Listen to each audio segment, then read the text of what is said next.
नमस्कार, डेली 24 भारत देख रहे हैं आप। मैं हूं आपके साथ सुरभि राजपूत। आप सभी का हमारी खास पेशकश में स्वागत है। यूपी की सत्ता में आने के बाद सीएम योगी आदित्यनाथ ने कहा था कि 2017 के बाद जीरो टॉलरेंस नीति की सरकार ने प्रदेश में कानून का राज स्थापित करके सभी को सुरक्षा की गारंटी दी है। एनसीआरबी की रिपोर्ट बताती है कि महिला संबंधित अपराधों में सजा दिलाने में यूपी देश में नंबर 1 पर है। प्रदेश में योगी सरकार की जीरो टॉलरेंस नीति का ही परिणाम है कि उत्तर प्रदेश को आज नया उत्तर प्रदेश के तौर पर देखा जाता है। उत्तर प्रदेश सुरक्षित गंतव्य के तौर पर भी उभरा है। प्रदेश में बेहतर कानून व्यवस्था की वजह से अपराधियों को लगाम लगी है। अपराधियों के खिलाफ योगी सरकार किस तरह का रुख अख्तियार करती है, उसकी तस्दीक इस बात से होती है कि प्रदेश सरकार ने 63,000 से अधिक अपराधियों पर गैंगस्टर एक्ट के तहत कार्रवाई की है, जबकि 836 अपराधियों के खिलाफ एनएसए के तहत कार्रवाई की है। गैंगस्टर एक्ट के तहत अपराधियों की 9,136 करोड़ रुपए की चल और अचल संपत्तियों को जब्त किया गया है। इसी बीच बरेली की इज्जतनगर थाना क्षेत्र में 22 जून की सुबह एक गैंगवार का मामला सामने आया। ये हिंसक संघर्ष पीलीभीत बाईपास स्थित एक प्लॉट पर कब्जे को लेकर हुआ था। दोनों पक्षों ने सड़क पर जमकर गोलियां बरसाई और एक दूसरे पर गोलियां भी चलाई।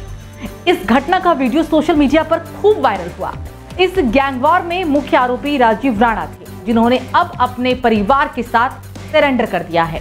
पुलिस लंबे समय से हालांकि राजीव राणा को ढूंढ भी रही थी, लेकिन अतः उन्होंने खुद ही प्रशासन के सामने आत्मसमर्पण किया।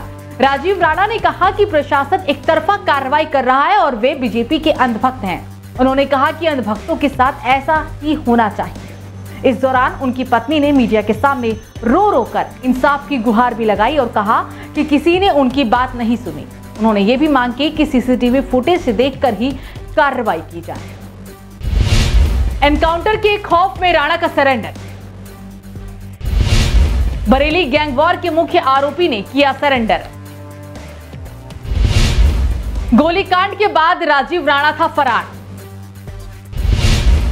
22 जून को हुई थी 100 राउंड से भी ज्यादा की फायरिंग। फरार होने के बाद लोकेशन बदल रहा था राणा। गंगापुर में रहता था पल्लेदार कल्लू खागी का परिवार। राजीव ने बनाई करोड़ों की संपत्ति। दरअसल राजीव राणा ने बृहस्पतिवार को उस वक्त पुलिस के सामने आत्मसमर्पण कर दिया था जब उसके होटल पर तोड़फोड़ की कार्रवाई हो रही थी। गिरफ्तारी के बाद एसओजी ने भी राजीव से सख्ती से पूछताछ की तो उसने अपने बेटों और भाइयों की लोकेशन भी बता दी।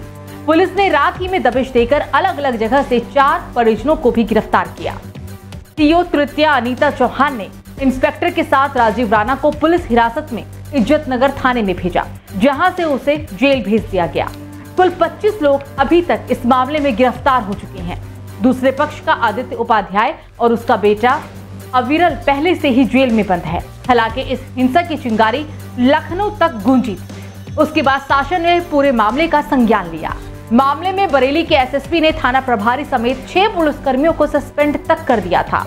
जांच में पता चला था कि हिंसा में उनकी मिलीभगत भी शामिल थी। इसके बाद पुलिस ने हिंसा करने वाले बदमाशों के खिलाफ ताबड़तोड़ एक्शन लिया।